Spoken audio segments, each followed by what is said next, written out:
Listeners and viewers, please welcome the host of my guest at this time, Jose Gonzalez. Hey everybody, welcome back to another episode of My Guest at This Time. Jose Gonzalez here. It is a busy October. We are getting a doubleheader this week for you. I mean, we have two big pay-per-views coming up this weekend. I mean, not to be outdone by NXT Halloween Havoc, which these two might know a thing or two about. I mean, you also have to think about the fact that we are in the era of NXT and TNA Bound for Glory is coming on pay-per-view this Saturday, Detroit, Michigan. I'm excited for it. And I figured in the spirit of crossovers, who better to have with me than the host of Taking Over at our local establishment podcast, the incomparable duo of good old Ed Fries and the natural Astrid Pizarro.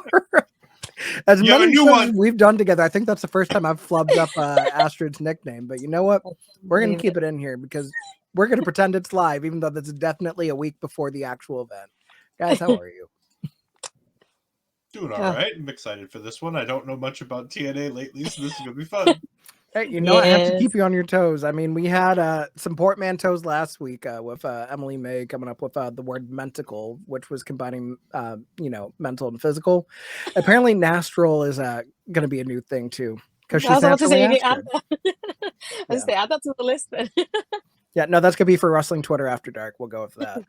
Yeah, but guys, I mean, from what you've seen with the NXT and like TNA crossover, what has been your thoughts so far? Because I know many moons ago we were talking about a Worlds Collide, but now that we're a few months in, what are you guys thinking about how this partnership's paid off? You want to go ahead?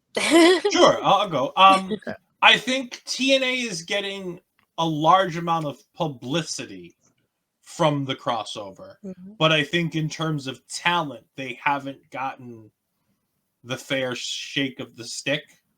All the talent going to TNA seems to be talent that NXT is willing to develop, and they're talents that they want to show off to everybody else, but not necessarily people that they are worried about going anywhere. Whereas TNA is sending their best and brightest. That is a good point. Yeah. The other way around. Yeah, I've noticed it's been like a lot of the newer faces in the division. Yeah, we've had like a couple bigger names go over there, like the Wesley, like a Sol Ruka, like Wendy Chu that we'll get into earlier. But it does seem like for the most part, it's been a lot of spry young talent, which there's nothing wrong with that. I mean, any way to get experience is good experience. And we're better than TNA, where they really do put an emphasis on really trying to have a great wrestling product too. So, Astrid, what about you? I'm enjoying it. I like the fact that it brings something different to the table and something new for WWE, because for us as WWE fans, we know how WWE is such a bubble and they don't allow really anybody to get and be a part of it. To see other people be a part of it now, and then I feel it adds a little layer of unexpectancy that we don't expect who's going to come in here. All of a sudden somebody shows up. You know, we had it with Joe Hendry. We had it now with the Vasco Suits, like examples of things we never thought would happen, like a Jordan Grace in the Rumble, things we never thought would happen in a million years in WWE, and all of a sudden they're happening. And to think that this is just the beginning stages of this, and hopefully they realize that we're enjoying this and you're giving us this bit, but we want more because we see how much we're enjoying this. Everyone's so much more than what you're giving us. So, and I feel like it also, against, like you said, the Worlds Collide, it gives us so many possibilities in the future of like, can you imagine an Axiom versus an ABC match? Because I would love to see that. Give it to me already, please. I'd love to see it too. I mean, thinking about the fact that now we have NXT and a new home on the CW network, it's a bigger network than what USA was able to do. Obviously, we're going into like a channel that people can get even beyond a cable subscription now. So like over the air, you're going to have a lot more eyes drawn to it. It feels like they're doing a whole rebrand with like shifting away from like black and or yellow and gold. In this case, it's no longer 2.0. It feels like it's kind of a back to brass tacks era for NXT, which I'm all for. We haven't seen anybody from TNA come back over just yet in the coming weeks. Hopefully after Bound for Glory, we can see that for the rest of the year. Hopefully that's when we start to see more established names. I mean, we had Joe Hendry doing great things on NXT. We had Jordan Grace doing great things on NXT. We are getting some continuation of some back and forth stuff with Rosemary's involvement in NXT, which we will get into later. But I mean, before we get into all of that, I mean, we do have a countdown match for Bound for Glory. So an hour before the pay-per-view on YouTube, on TNA Plus, we have the annual Call Your Shot Gauntlet match coming up. So the good old intergender Gauntlet Battle Royal comes down to the last two turns to a singles match. good for any championship match over the next year. I'm excited for this one.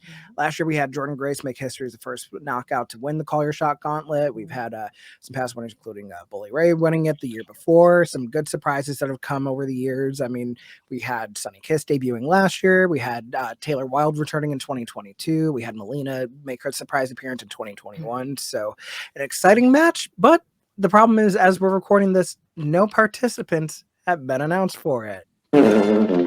So we have nothing to go off of right now other than vibes. Ed, what are your vibes saying as far as like what you think you'll see in the match? We're not even going to talk about predicting a winner for this one. I just kind of see who you think could be in it at this point. I would want to see a little bit of crossover from NXT in this. Just like a handful of names, some people that they think that could do it. My idea is if I were to pitch any one name to go from NXT over, what about Jada Parker? She's a Jordan Grace level type of woman that I think could handle an intergender match. I think that she could handle herself, and they can kind of protect her in a way to make her look good and then get her out before we get to that final two. I think that could be something fun. No, that'd be a good one too. And I mean, like, kind of on a similar note when we're talking about the intergender stuff, I mean, you're going to see some of the knockouts that have a lot more experience with it. Maybe someone, depending on what the Halloween Havoc card is, because we don't know. It's looking like there might be a women's tag title match on that show. If not, I feel like Lash Legend would have been a shoo-in for like someone I could see make the crossover for that match, because we've seen her do some crazy powerful stuff. Like when it came to the Ultimate Survivor match or whatever, Iron Survivor match. There we go. WWE, get your gimmicks together. Too many things that sound the same. But I mean, we got to see her do that huge body slam on Otis that went viral. So that's like a natural pick. I would love to see some kind of extra continuity, because as we look down the card, we don't see the Rascals anywhere. So maybe Zach wants to be in there. Maybe Trey Miguel's in there. Maybe Wesley is in there, because as it stands right now, he's not booked on Halloween Havoc because he lost the #1 contenders match. So maybe we get the extra added salt in the wound of maybe a Trey Miguel eliminating Wesley from the Call Your Shot Gauntlet. So that could be something they could do there. Astrid, what are you thinking? You stole my answer. I was thinking of the Last Legend too.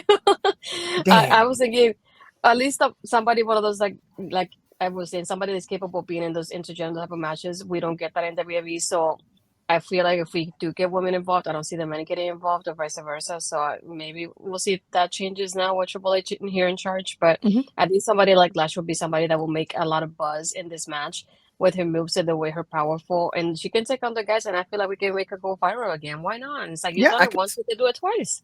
I mean, on that note, I could also see a Sol Ruka in there too. I mean, you talk about high flying ability, just the stuff that she was able to pull out. Not only having those appearances in TNA already, like obviously with Jordan Grace and tag team action, just someone that can really add an element of hype to that kind of match. I think it's just, it's really hindered by the fact that it's only 20 participants, which I mean, I totally understand, because you don't want the match to be like an hour long like a Royal Rumble, but it also makes you think about, okay, who are we going to sprinkle in? Because we don't have a Tasha Steelz match on the card. So that's someone that kind of always gets put in the Call Your Shot, but I always look forward to her being in the Call Your Shot. Maybe we see some returning people that we haven't seen on TNA TV in a while. Maybe Savannah Evans could be one that's in there that we haven't seen in almost a year, which is crazy to think about, because I mean, Giselle Shaw's gone. Jay Vidal got his release approved, so he's gone as well. Really interesting to see if we have like maybe Rhino make an appearance, because he's going to go into the Hall of Fame before the show starts anyways, unless they pre-tape the speeches, or I don't know. The world is our oyster with the Call Your Shot Gauntlet. It's truly unpredictable at this point. But I got one more really off the wall guess, but you know, it's one of those things. It's like anything can happen kind of thing. What about Naomi? She'd be willing to go. She's got nothing going on. I'm sure between Sean and Triple H, they could get the transfer over. I wouldn't say she has nothing going on. It's looking like she's going up against Nia after all this Crown Jewel stuff is going on. But I mean, I could see on that note, a Chelsea Green go over, a Michin go over. Maybe have like some of those older TNA alumni that have been on the WWE banner for a while. Maybe you see the Good Brothers go over there. So maybe get some main roster people over there, not just NXT, which would be really nice. But it is what it is. Kind of just making lemonade out of the lemons we've been given. But yeah. I mean, out of whim, does anybody have anybody that they think would win? Just like on the whole roster. It could be quite literally anyone. We're going to make a blind bet.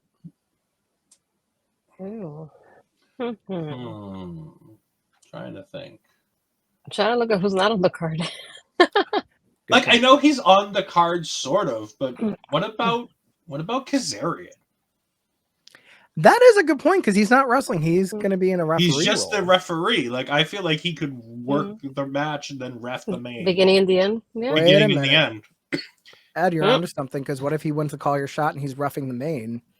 Mm-hmm. And he inserts himself. Mm-hmm. Mm-hmm. Damn, that is a good point. I didn't think about that. You know what? Yeah, we'll go. I could totally see Frankie Kazarian winning now because I would have never thought of that in a million years. But damn it, you. Oh my God! Imagine if he wins and he joins in the main instead of being a referee. Or he counts the pin. Joe Hendry gets his championship win and then immediately loses it. Oh no! It's not like they've never done that before at Bound for Glory. Because isn't that where Josh got turned on? Was that where Moose cashed in? Was that Bound for Glory, right? I don't remember if it was Bound for Glory when Moose cashed in or if it was Rebellion. Oh, okay. Yeah, but it was basically similar. Yeah. But yeah, So, it was after the main I event. was just saying, I know it was a call your shot type of thing. So I was like, oh, it definitely was, yeah. Or was it Feast or Fired? Same diff. Was it that long ago for Feast or Fired? I still remember the first Feast or Fired where we fired Curry Man. I mean, I think my favorite Feast or Fired moment was when Velvet's guy, who was not even in the match, got fired because the bromance gave her the briefcase. Yes, good old TNA. 2015 TNA. TNA doing TNA things. Yep, Christy Hemme was ring announcing via satellite because she had just given birth. Good times. But hey, you know what else is going to be a good time? We have ourselves some good singles action between two really homegrown talent, I'd say, currently. We have Josh Alexander going up against Steve Macklin. I mean, you talk about two guys that over the last 2 years have really been staples of the TNA men's division, both former world champions. Josh had that long historic TNA world title reign. Steve Macklin really didn't get that much time with it because it kind of felt, unfortunately, that he was a transitional champion, which nobody likes to see, and especially with him re-signing with TNA as well too. I mean, that is someone that I could see do great things if given the chance. We've seen Josh go on like this really killer heel turn over the last few months. I'm very interested to see how this plays out because the dynamics have kind of shifted over the months. Astrid, we'll start with you. If you could see my notes, if I'm looking at it correctly, this is the one or two matches I didn't know who to pick. But it's just like I'm torn about it just because I feel like Josh, even as a heel, he's on a roll right now. And I feel like ever since he lost the world title, Steve Macklin hasn't been featured the same. So it's like I feel like he will need that win more than Josh does. But it's like I don't see Josh losing, if that makes sense. So it's like I was very torn about this in that aspect. And I was like, who do I pick out of the two of them? I feel like they both could do it. But basically, because of the way everything's going with him, I'm going to pick Josh because I feel like he's got more momentum on his side than Steve does right now. And that's basically, from me not watching it on a weekly basis, disclaimer, because I haven't seen it in a while. Fair. Ed, what about you? I mean, Josh is probably the shoe-in for this one because he has his brand new little group of cronies with, what is it, Saint and Sinner? Yeah, I had a recent tag team that got signed. You're right. Yeah. Another T. Williams that isn't the two that I knew, which is Tracy Williams or Trick Williams. So I was like, I don't know who this other T. Williams is, but yeah. But no, I mean, I think that just has to be it. Like, as much as I like Steve Macklin, and when I would fill in on Making an Impact, I kept talking about how the injury to Josh was the worst thing to happen to Macklin's career because they were building to that big moment where he dethrones Josh. It's a big deal. He wouldn't have been a transitional champion. Josh gets hurt. All of a sudden, what the hell do we do? And then Steve becomes transitional champion, and Steve's career goes down the pooper. Now, the only reason why I hesitate to say that Josh is going to win is because we know his contract expires in February, January.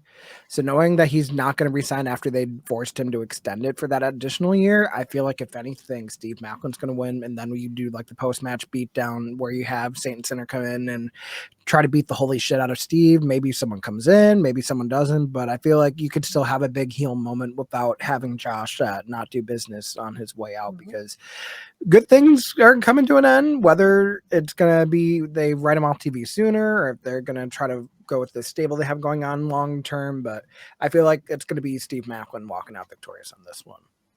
So a very unpredictable match. So this one, I feel like it's a little unpredictable as well too. But I don't know. I'm so torn because I want it to happen, but I don't think it will. We have your Knockouts World Tag Team match, World Title match. We have Spitfire, Danny Luna and Jody Threat defending against Rosemary and from NXT, Wendy Chu. This is probably the match I'm the most interested in just based on the stakes alone. Are we finally going to see crossover talent win the other company's title? It would be nice to have some tag team titles on NXT regularly if it's going to be something where they're going back and forth with the titles, considering the fact that Bianca and Jade really just don't go to NXT at all. Kind of a miracle they did when they were in St. Louis, if we're being honest. But I really, really, really want Rosemary and Wendy Chu to win this. Because, I mean, you also have Rosemary, who's like the tag team knockout. I mean, 4-time Knockouts World Tag Team Champion with Taya Valkyrie, with Jessica. We've seen her do so many great things as a tag team wrestler, obviously former Knockouts champion as well. And then you have Wendy Chu, who's really gotten a chance to like show what she can do on a more serious level by going over to TNA. I mean, we saw that banger of a match, a victory road that she had with Jordan Grace. It's some of the best wrestling I've seen from Wendy Chu since she got signed all those years ago at the Mae Young Classic in 2018. That we've known that she's had in here. It's just a matter of if they've let her go. So I think having that chip on the shoulder and just the implications of having that big crossover title reign, especially because you have someone that's been established on both shows on both sides of the spectrum. I'm thinking and new Knockouts World Tag Champions Rosemary and Wendy Chu. Ed, what say you? I want to say that too, but at the same time, it's hard. It's Jody and Danny just won those titles. It's like, I feel so bad for them if they finally get this opportunity, but there's nobody for them to face. Like, I get your idea. If you put this title on Wendy, you can even theoretically bring them to NXT, and you can bring Spitfire back over to NXT, and you can have Lash and Jakara. You can have Fatal Influence. You can have Brindley Reese and Carmen Petrovic, or you can have the two Smiley girls, Kylie Bright and what's Kendall her name? Gray. Kendall Gray. That's Kendall the one. Gray and Kylie Bright, yeah. The I mean, two they Smiley have girls that women's made me tag smile. teams in NXT. Hell, maybe like shoehorn Jada and Lola back together at this point, because it seems like they're both going against Nikita Lyons. But it feels like, as crazy as it is, there's just more opportunity for women's tag teams in NXT without the tag titles that haven't been there for 2 years. Thanks, Rhonda. It's all Rhonda's fault. One of many things that's Rhonda's fault. Add that to the list. If you read the Reddit AMA, you know what I'm thinking. No, I chose to save myself an hour and a half. Yeah, no. I saw the Spark Notes on Twitter. It's just rehashing old wounds. But, I mean, so are we thinking and new Ed? Yeah, I think so. Yeah. Astrid? Yeah, it's like I feel bad because I like Spitfire, and I feel like they're doing what they can with what they're given in TNA, because they really don't have much going on when it comes to tag teams right now. They're definitely lacking in that aspect. But thinking of like that buzz that we'll get of having Wendy being the first one from NXT to win a championship from TNA, like you said, we have Rosemary that has experience in tag team matches. I think it will be great for them to bring those titles to the CW and come up very often. It's like something that will be different. They have a lot of people in NXT that can go for the titles too. Why not bring something different to the table and show us that too? And it's like, yeah, we could also get the opportunity to Spitfire to get that rematch later on as well afterwards. But it's like they don't really have much going on. I feel like they're the only tag team right now in TNA, and they're the champions. So it's like, who do you have really? Because Tasha and everything with Masha and Tasha and this girl happened. So, and Alicia. So it's like there's really nothing going on right now unless they sign a new tag team somehow, and they haven't done anything yet. And just it feels like disappointing that TNA would let this happen to the Knockouts division, this aspect.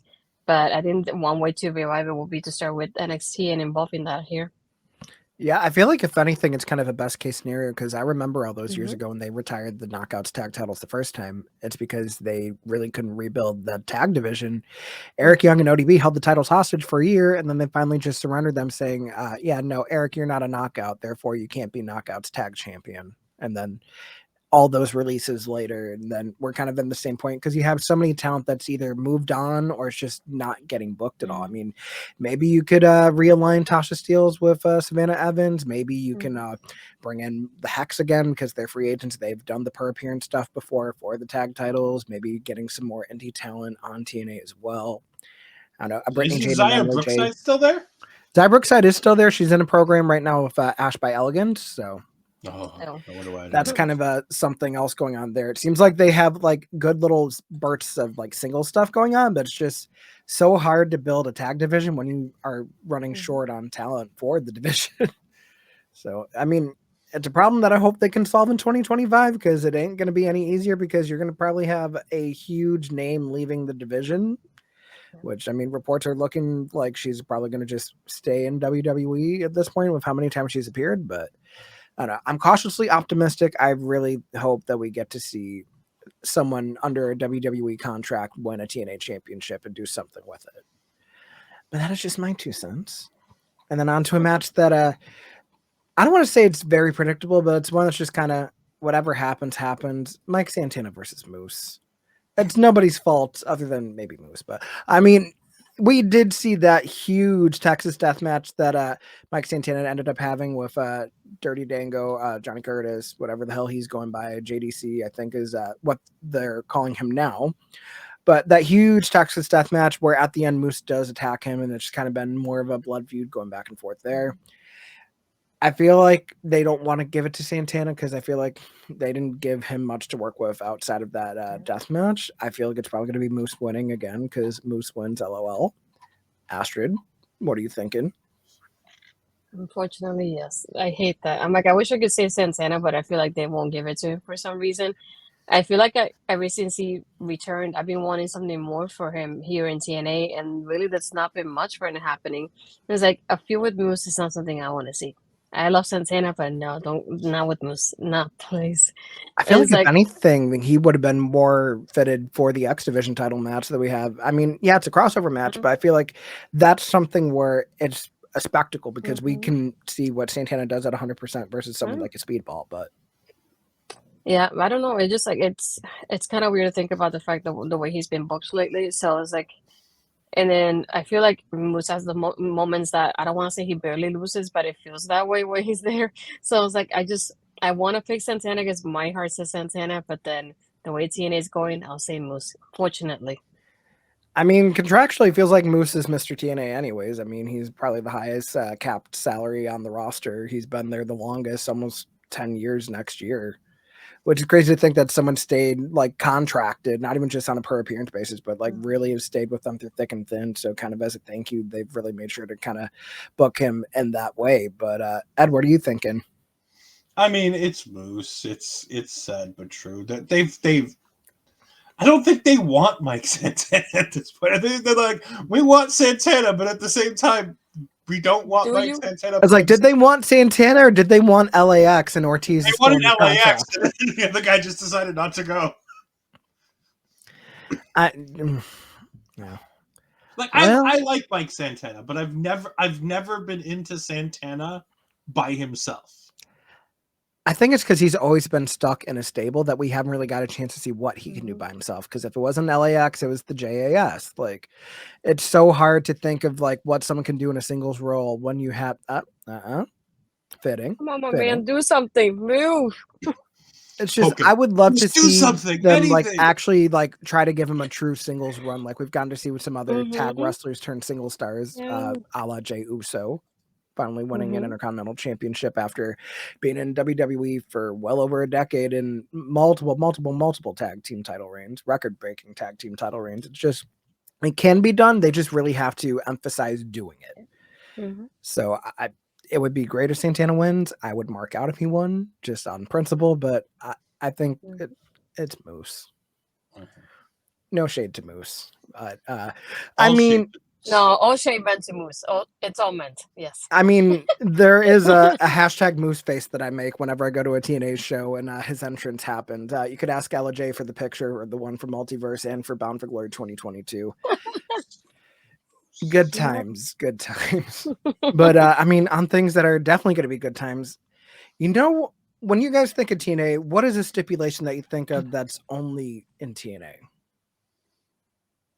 I'm want to wait for Ed because he doesn't watch TNA. Well, often. no, it's Full Metal Mayhem. I know the match we're talking about. It's Full Metal Mayhem, but it's TLC. No, No? it's Monsters Ball. Oh, it's the other one. Yeah, okay. Monsters Ball. That's why I Yeah, was because Full waiting. Metal I didn't Mayhem is answer. just a way to get around a I'll be trademark. honest.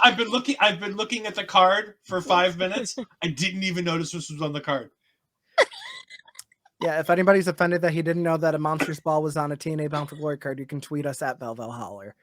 We have for the Digital Media Championship and the International Heavyweight Wrestling Championship, PCO, the double champion defending against the challenger, always ready, Matt Cardona, who's become a belt collector over the last few years, and also a thorn in the side of the recently injured Steph Delaner, who did undergo successful neck surgery. Hopefully it's a smooth recovery for her, but I mean, it's crazy to think that just a few years ago that no one could have ever seen the run that Matt Cardona's had wherever he's gone, whether it's been in GCW, whether it's been in Impact, just the level of violence he's been able to put his body through for the sake of making a name for himself as a true independent wrestler, appearing everywhere, winning every title, doing the hard work, and it's showing that it's paying off in spades. I'm excited for this one. He's a former digital media champion. He was the one that beat Jordan Grace for the title all those years ago. I think there's going to be a really good Monsters Ball match because we know what he's capable of when it comes to matches like this. We've seen it in GCW. I mean, anybody that can survive being in the ring with Nick Gage, I feel like PCO is a walk in the park. It would be nice if PCO retains, but I think we're going to see a new digital media / international heavyweight champion in Matt Cardona. Astrid, what are you thinking? Yeah, I think so too. I feel like Cardona is one that you could easily do. He's one of the few people that I could be okay with him being digital media champion because of the way he's on social media. I won't feel bad about it. So that one's one of the few ones. But not only that, I feel like the title doesn't really fit what PCO does. And at this point, when is PCO going to retire? Because I don't know how he does this still. But I feel like Cardona, you can do a lot more with him as champion. And maybe he'll take the title to other companies the way he does with his bookings too. So I feel like that will help out TNA in the end. And it sounds fun to think about a Monsters Ball and me cheering for Cardona because it feels more like a PCO match, but I really want Cardona to win instead. Yeah, I mean, we talk about like the potential for cameos. What if like we see a cameo from Abyss, knowing that he's a producer with WWE, but it's kind of the match that he made. Maybe he helps out a monster like PCO in his namesake match. I mean, that's a possibility. We could also see Cardona make an appearance, hopefully in WWE in the Royal Rumble, depending on whether or not he's still going to have that championship at that point, or if he's going to be under new contract as Matt Cardona, because it's very obvious no one wants Zack Ryder back. I mean, he's had funerals for Zack Ryder, the character. I think it's not a matter of if, but when he ends up going back over to WWE, because he's someone just like Cody who's really done the work to make sure that they are completely different from the way that they left for the better. Ed, what are you thinking? I think this is where we might get a Chelsea Green. Because without Steph Delander, Matt's going to need somebody to help him. Not that he needs anybody to help him win matches, but he's that dirty, rotten heel who always wants somebody to help him. Why not his wife, Chelsea Green, coming in to take out his girlfriend's ex-lover in PCO? Like, I think it makes perfect sense. I remember watching PCO when I was a child. Like, he was the pirate on WWE that stole Bret Hart's jacket. Like, that's what I first remember PCO doing when he was in the Quebecers. Like, this guy has been around forever. I'm shocked that he's still there, but him and Cardona are going to put on a 5-star Monsters Ball. It won't be 5 stars, but like as far as Monsters Balls go, they'll be 5 stars. Because PCO will do anything and everything that Cardona has up his mind. If Cardona can think about it, PCO will do it for him. And vice versa. Yeah, exactly. Like Cardona has no problem putting his body on the line. PCO will put his body on the line. It's going to be fantastic. It's going to be fun. Yeah. It's going to be absolute carnage. And at the end of it, probably, I can't see Matt Cardona not winning it. I think that even on a per appearance deal, he's got enough good graces with the people in TNA. And the only place he'd really go would be back to WWE, which at that point isn't really a problem anymore. With the partnership, they won't really care if he goes back and forth. Because worst case, they'll just have him come back, drop the title, and call it a day. And then send him back to WWE if he came back to the main roster. Yeah, I mean, that is something they could do for sure. I mean, you mentioned Chelsea Green. I feel like if she is there, she's going through a table. Mhm. That's just what Chelsea does. It's not a big stipulation match if Chelsea doesn't go through a table. We saw it in the Queen of the Mountain match. We saw it in the Money in the Bank ladder match. We saw it in the dumpster match. A table hates to see Chelsea Green coming. I mean, if I didn't know any better, I'd say Chelsea was part of the Bills Mafia, which, by the way, Mafia sauce vodka, cheap plug. I'm not getting paid for this, but I have to pour salt in the wound of Ed being a New England Patriots fan because, you know, I remember all those years where we were the shit team of the ACs, and oh, how the tables have turned. You know, everybody keeps telling me that. That's a phrase I keep hearing over and over again. It's, hey, you know, you guys were so good for so long. We're all gonna like just jab these sticks into you the moment you're down on the ground. Yeah, I mean, why not? It's fine. It's fine. I'm used to it. He thought the chicken was lovely. But you know what else is going to be lovely is this X Division Championship match. We have a little bit of a AAA versus TNA action. We have El Hijo de Vikingo challenging Speedball Mike Bailey for the X Division Championship.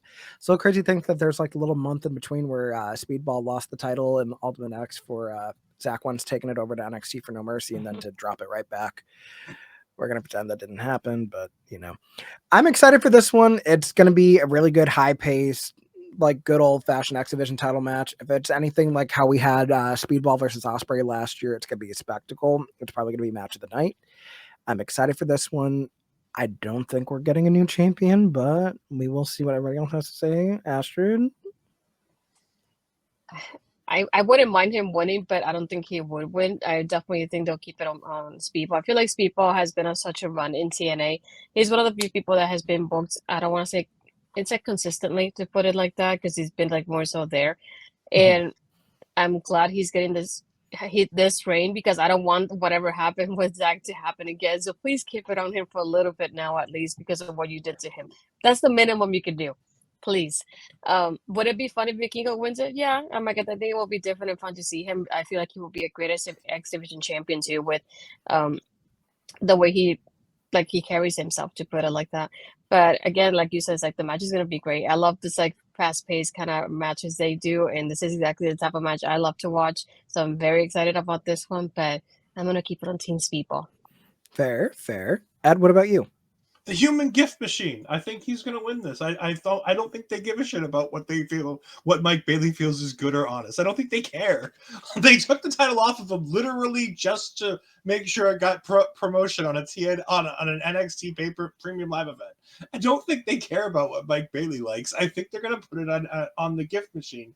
El Hijo de Vikingo. Now, funny that you say that, because I'm going to follow up with a question that is not on any sort of a list that we're looking at right now. There's this little thing the TNA does called Option C. I feel like if Speedball holds on to the championship long enough, which is sadly a big if, do you think he holds on to the X Division title, or do you think he's going to actually invoke Option C and he's going to try to go for the world title? Now, do they still do Option C? Like you have to hold it for a specific time, or is it just a random time when you're champion, you get to call it in now? I think it's usually after Bound for Glory, Option C goes into effect. Oh, okay. I mean, if Bailey still has it, I don't see any reason why you wouldn't put Mike Bailey against either Nemeth or Hendry.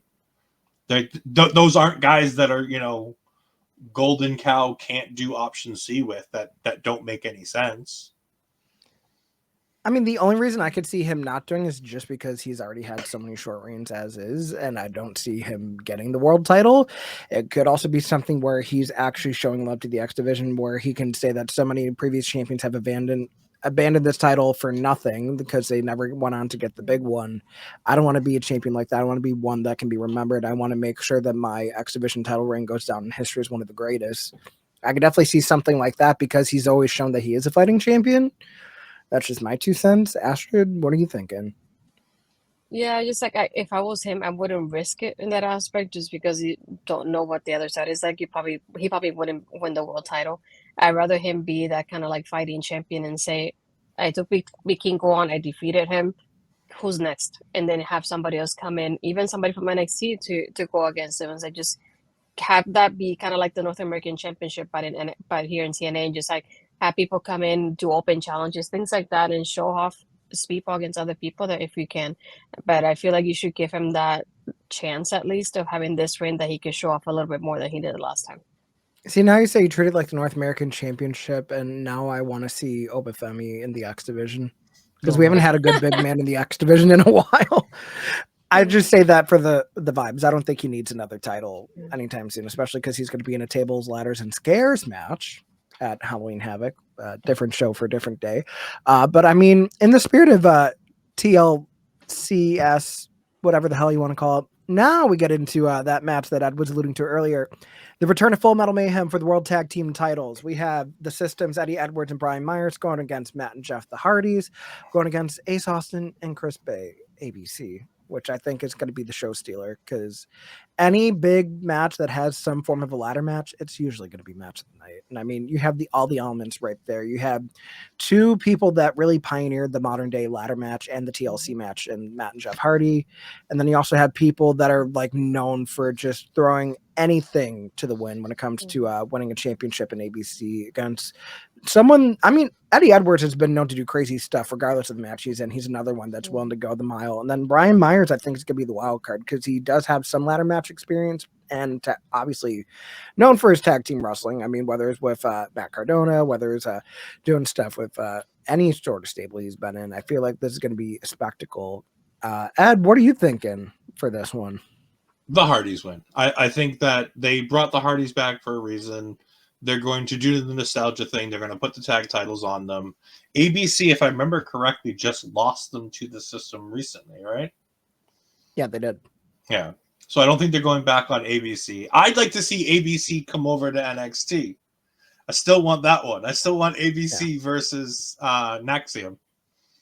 Well, I wanted it against A-Town Down Under, but I didn't get what I wanted, so I have to settle for Naxium now. So yeah, we don't get the things we want, remember? Settling for Naxium. Those are them's be fighting words. No, settling for Naxium. I still want them to break up. I mean, I don't know. Sometimes the bonds that don't seem like they're the strongest end up lasting forever. I mean, we saw a little bit of a minor dissension with Randy Orton backstage, and Axiom feeling some type of way about Nathan Frazier's motivation. That is neither here nor there. Astrid, what are you thinking? This one has been very torn. Just I know I don't care about the system, get them out of the equation, but I'm stuck between ABC and the Hardys. Like I was saying, it's like thinking of the Hardys, they return for a reason. I'm like, if they don't get that final run in WWE, then might as well do the final run in TNA and do this kind of stuff. But at the same time, I don't want ABC to lose. I feel like they're great as tag team champions, and they welcome any challenges, and any challenge that is brought to them. So I don't want them to lose. So I'm torn about it, but I'm gonna stick with ABC. See, here's my thing: is do you have one person from one team grab one belt and then the other grab the other? Because they have to retrieve them. So maybe they end up on the fly saying, okay, so this didn't end in a really decisive fashion. We end up having to do the Hardys versus ABC in a proper tag match for the title. But I don't know. I feel like part of me is going to say ABC just because I feel like, if anything, the Hardys could be there to put over the other tag teams. Because, I mean, it's kind of shocking they didn't go in the TNA Hall of Fame this year, but maybe next year. Yeah. But I could see them, if they don't win it at Bound for Glory, maybe they probably win it when they do Turning Point at WrestleCade, because they're going to be in North Carolina, which is Hardy country. Maybe they do like a more close to hometown big title win there, because that's also going to be on TNA Plus anyways too. So it'd be a nice live show, WrestleCade weekend, Thanksgiving weekend. It's still going to be a spectacle to see. But I don't know. I feel like I'm going to be the outlier here, and I'm going to say and new ABC, because I feel like the system is going to corrupt this event. I feel like if Moose wins, I don't think we're going to see the tag champions retain. I mean, we already have Alicia down to a neck brace with no championship gold. I mean, Moose hasn't had the world title. You got to get the last title off the system at this point. Yeah, but it's the system. They got the most professional pro wrestler in Brian Myers. And my boy, Eddie Edwards, he has my name but twice. Great gowns, beautiful gowns. I like how we both have the same reaction. Yeah, you know, it is what it is. But I mean, now we get into the tricky part, because I don't know what the hell's actually going to be the main event when it comes down to these last two matches. Because depending on how you finish one, the other should be the main event. So I'm going to go, in my heart of hearts, I'm going to go with the one that I think is going to be semi-main, which Should be the main event. For the Knockouts World Championship, we have Jordynne Grace defending the title against Masha Slamovich in a rematch from Bound for Glory 2022. The one person that never answered the open challenge, we got to see that nice backstage segment between Jordynne Grace and Masha with Matt Raywalt being the mediator, talking about Jordynne feeling the relief of knowing that Masha didn't answer those challenges because she took her past her limits, and just knowing the serious threat that Masha has been to her championships in years past. Masha is saying that Jordynne's not the only one that's evolved over the years, and we're going to be in for the fight of her life. It could be some good shit. That's all I know. I mean, Astrid, we'll start with you. What are you thinking about this one? Very torn about it, but I kept thinking if you want to like wrap it up and like do like a full circle type of moment, having Masha win over Jordynne, I think would be a good opportunity at this point. I feel like there's nobody else really built up in TNA to really kind of dethrone Jordynne. I think Masha's the closest one, if you think about it that way. And Jordynne's probably on her way out of TNA, so might as well take the moment now, take the championship off for her, and build a storyline for the next pay-per-view for a rematch. And again, she loses, and she's done for a little while. But I feel like Masha could do so many great things with the championship. She could also keep going with the open challenges, and she could do so much here. And I feel like I would like to see her have that opportunity to brighten up what she does a little bit more. Do I hate to see Jordynne lose? Yes. I mean, if I could see her retaining, I mean, that would be cool too. I don't mind either way, but I feel like if Jordynne's leaving, might as well start building her up and write her off the storylines now than having to wait until like January, whenever it's supposed to happen. You have enough time now to have Masha win, do a rematch or two, and then have Jordynne do a couple of like matches, put people over on the way, and then be out. So I will say I'll pick Masha for now. Ed, what are you thinking? I think the same thing. I think it's Masha. I think Masha's done the job for Jordynne for so many years. It'd be nice to have Jordynne for once do the job for Masha in a big spot. Yeah, with everybody assuming that Jordynne Grace is signed, sealed, and delivered to WWE after her run at NXT after the Royal Rumble spot. And I mean, good for her. Like, she's been there forever. She's been that tried and true, I'm going to stay here, I'm not going to leave. But to see her on that bigger stage, to be like she belongs on that bigger stage, I think it's a done deal that she's leaving, and that it's nice to put Masha over here. And then you can get back to that Masha-Tasha storyline that they had started coming out of the loss of the women's tag team titles with Alicia and Masha. All right. So like we have that. two Masha Slamoviches. So walk with me. At first, I was thinking it was a shoehorn. Masha's definitely going to win at Bound for Glory. However, I feel like knowing when Jordynne's contract is up and it's going to be like end of January, early February, I'm thinking we find a way to stall this out till Hard to Kill. Maybe we have Jordynne not win clean, but like maybe like a quick roll up, and like we start to see Masha get that killer instinct back and she goes full on heel. I mean, maybe they do something, a turning point. Maybe you have her do the stuff with Tasha Steelz in between now, which will be like end of October, early November, December, into when they get ready for Hard to Kill. And I think that's when you have like that big moment for Masha, because it's going to be a year to when Jordynne won the title from Trinity at the time. Maybe you have a bigger stipulation. I know they've done last knockout standing before, but maybe you amp it up with loser leaves, because you're going to have someone that's saying, I've never beaten you for the title. You've been the one real loss on all of my TNA matches. If I can't beat you, I don't deserve to be here. So loser leaves. And then you have Jordynne being the proud champion saying, you know what? I mean, I've done it so many times. You've always been number 2 to my number 1.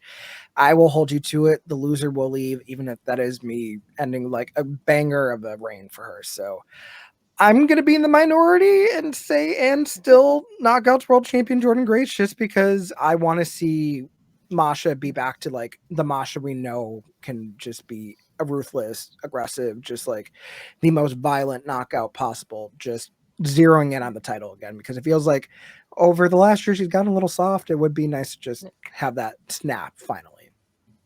That's just me. That's a good idea. Yeah, I mean, who knows? I mean, people are going to have thoughts about that either way, so comment them. I would love to see them, tweet them. I mean, if I'm wrong, I'm wrong, but hey, we all thought that Masha was going to win in 2022, and Jordynne did, so stranger things have happened. I mean, Jordynne Grace is apparently the number 2 women's wrestler in the entire world, so Yeah, I mean PWI Women's 250 just came out. Some interesting rankings on that list. We will leave it at that. Interesting. Yeah. Mhm. Interesting. Mhm. By the way, I agree with every name in the top 10. I just don't agree with half the order. I would agree with that. I would say maybe the top 20 can be a little bit of restructuring, but that Yeah, is just I think it's so divisive. Like there are so many, nail splits on that list where it's like this person isn't here and it's like, okay, I understand why. I don't agree, but I understand. And at least the top 15, 20 names are all people like nobody's being like, oh, this person is way too far down the list, like not in the top 10, not in the top 20. It's mostly just like, hey, we need to reorganize this top 10. Like Athena being number 10. thank you for saying what I was thinking. Maybe Roxanne not being number 11. I Maybe don't mind Roxanne being 11, but it's like the only person Hater. who held the title the entirety. Hater. So what? Hater. yeah. I mean, Mariah in the top 10 made sense. Bailey in the top 10 makes sense. I Mhm. mean, Bianca in the 30s was a huge drop, but Wow, yeah. I don't know, some people that have been in championship matches on multiple brands, multiple stipulation matches, getting 170 something, that don't sit right with me, but I don't make the list. I've never been invited to make the list. Hopefully that is something that can change. I would love to contribute to it. The door's open. Look at these two if you want contributors for that. Don't look at me. I can't contribute to that. But I mean, Ed, you know what you can contribute to is some predictions for what is most likely going to be the main event for the TNA World Championship. We have the challenger, say his name, he appears, the global charting sensation, one Joe Hendry. Yes, you have to do the very that against the wanted man, Nick Nemeth, with the wild card of Frankie Kazarian being the special guest referee, which I think is really going to be the foil one way or another. Depending on if he's in the call your shot, that'll really be kind of the writing on the wall the way this is going. Mhm. Yeah, I think that there's so much to this. Like the match Nick Nemeth versus Joe Hendry on paper is like, all right, it's fine. It's a main event. I get it. But like the Frankie Kazarian of it all is kind of fun and interesting. I don't hate that. At some point, you assume that TNA is going to pull the trigger on Joe Hendry. But you also know that your time with Joe Hendry is limited. Because you know as soon as that contract comes up, he's leaving you. Because WWE has shown him, as they said in their face-to-face on the 10th, Shawn Michaels believes in Joe Hendry. So he's headed to at least NXT as soon as possible. So you would imagine that they'd want to make some money off of him as world champion while they can. However, I don't think the final wild card in this match is Frankie Kazarian. I think it's JBL, and I think Nick Nemeth wins. Why, I don't know, but I don't understand what JBL's doing. I hope someday we get some strategy to what the hell JBL's doing, but I think JBL makes sure that Nemeth retains. And First Class isn't on this card at any point, so with Casey Navarro getting a signing the other day, which is great for him, he deserves all of the accomplishment. Him and AJ. I mean, I would say one of them deserves everything in this world, and the other one of them is AJ Francis. So,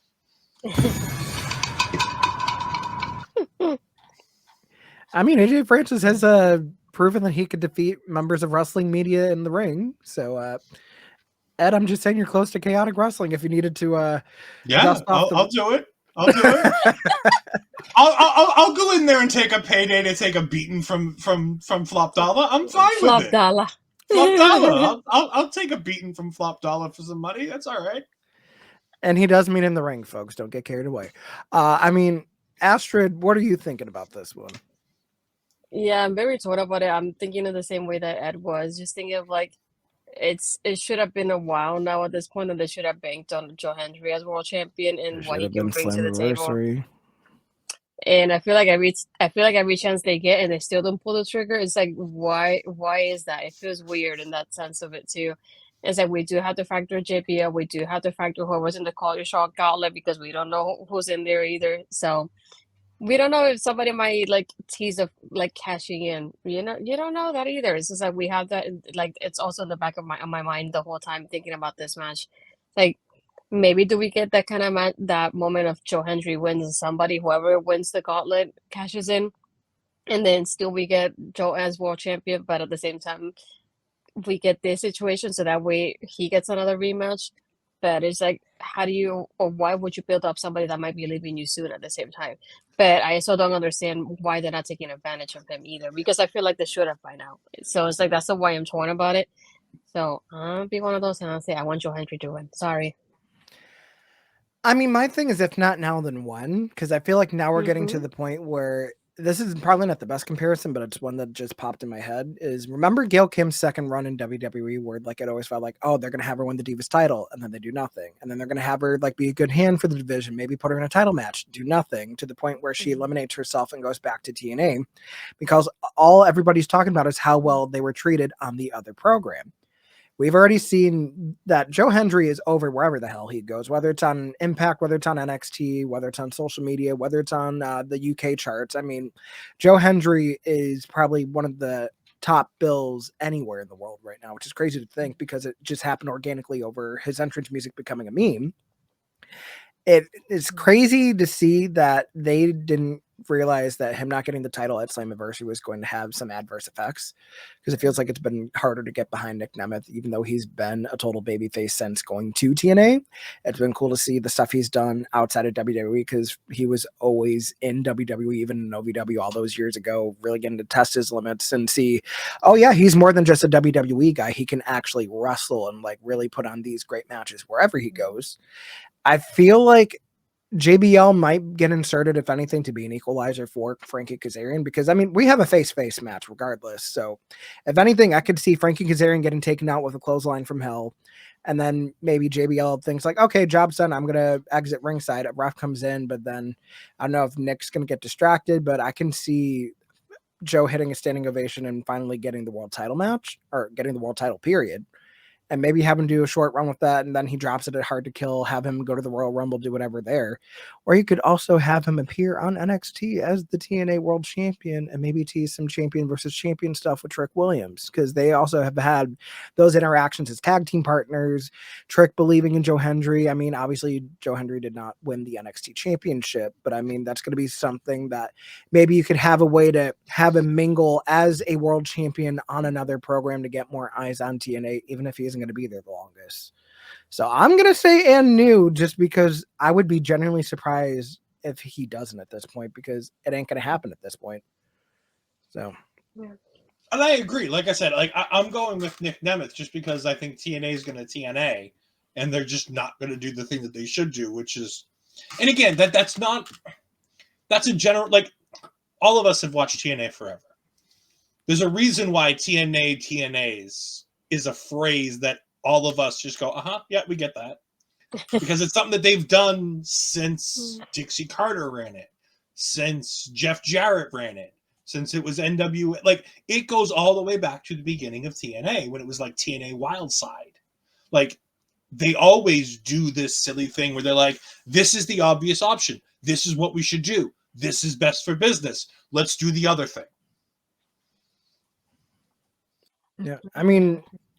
I mean, WWE's done it before with the Charlotte Flairs and the Roman Reigns over the years, but I mean, it always feels like a same old TNA kind of thing, which I really hope this is not the case, because you talk about having what could have been a very murky year after the rebrand, immediately losing Scott D'Amore, and having that moment where the talent's like, hey, we have real concerns, I don't know where the hell things are going, to go from that to where they've been with the help of WWE and NXT, having that partnership with them, breathing a lot of life into a brand that people didn't think was going to have that kind of exposure. It's been tremendous to see. I really hope they don't fuck it up because it feels like for the first time in well over a decade, TNA is getting taken seriously in some way, shape, or form when it comes to being a big name in the US. Here's hoping they ride that wave into 2025. There's going to be a lot of rebuilding that's going to have to be done on both the men and the knockouts divisions just because you're going to have talent going in and out. And it's going to come down to them deciding if they want to bring in established names into TNA or if they want to try to make some homegrown names like they've been able to do the last few years when they were under that Impact Wrestling brand again. So it'll be interesting to see. I'm hoping for the best. I'm cautiously optimistic, but I feel like if anything, we're just going to have a very entertaining Bound for Glory, which is something that I always like to see. And I hope that you guys get to watch it too on TNA Plus, on pay-per-view, wherever you want to watch the show this Saturday. Start time at 7 p.m. for the countdown. See the Call Your Shot gauntlet. Going to be interesting to see how that might change anything that we talk about with our predictions. But let us know what your predictions are too. Leave a comment down below. Make sure you're liking this video. Subscribe to the channel because we have more stuff coming. I mean, later this week, when you see this, we're going to have Halloween Havoc predictions with Flo from Wrestling Wind Down. And then we also have had so much going on this past month. So if you need to catch up on what we were thinking before you end up going back through those shows that have already aired, I mean, by all means, do that. Let me know ideas that you want to see me do on the channel. Make sure you follow these fine people. Ed, where can people find you? You can find me on Twitter at edfries12584. You can find me on Twitch at twitch.tv/edfries2002. You can always find me every Tuesday night with the lovely natural Astrid Pizarro as we talk all things NXT right after NXT airs every week. You can also catch me sporadically over there at our local establishment doing Marvel Talk with my tag team partner, Andre, not Jose. Although it would be fun to have Jose on the Marvel show. I will say I'm not the biggest Marvel head, so I probably wouldn't be of much use to you other than saying, yeah, I saw Deadpool and Wolverine. I could do the bye bye bye dance. Yeah, that's fine. We can do that. I can work with that. Bobby, don't do that. Well, I mean, hey, good to know that I inadvertently have a new home on OLE on Marvel Talk. There you go. We'll go with that. Astrid, you are a woman that does many things, both wrestling and non-wrestling. Where the hell can people find you? You can find me mostly on my Twitter, Astrid Pizarro. My Instagram is Astrid Pizarro20. Like Ed said, you can find me on Tuesdays on Takeover, talking about NXT. I know next week with Halloween Havoc, we have a lot going on. We have a pre-show with Robert from Fightful and a post-show with Megan, who's a writer and a host, podcast host as well. And yeah, I know I have a Bound for Glory post-show with Mark and the great Kiwi's So Cool. So we got a lot going on next weekend too when it comes to wrestling. So I'm looking forward to that as well. But if you haven't yet, go follow our local establishment on YouTube, subscribe, and hit that bell to be notified when we go live, just like you can with Jose over here too. And yeah, like all our videos if you haven't yet. Yeah, and don't bring up Top Golf around Kimmy Sokol because you will never hear the end of it, even though it's going on 3 months after the fact, and she did not win. Just because Sean did worse than her does not mean that she won. We have receipts, people. Watch the damn Twitch highlight. It's in the description. But yes, I mean, Jose in the Air everywhere. Shop Jose in the Air if you want to get some lovely merch, you know, like this here coffee mug. Get yourself a shirt that I'm not wearing right now, but you've seen it many times before. I mean, we have so much going on here. Probably going to be sneaking in a Twitch stream here or there. I have no idea what the hell we're doing in November on the channel, but the best way to stay tuned to that is by following me at Jose in the Air, wherever the hell you think I am, because 9 times out of 10 I am. So yeah, thank you guys for tuning in for this one. It's been a whirlwind of a month. I'm excited for Bound for Glory. Going to have one more big prediction show to finish out October strong, and we will see you next time on My Guest at This Time. So take care, everybody.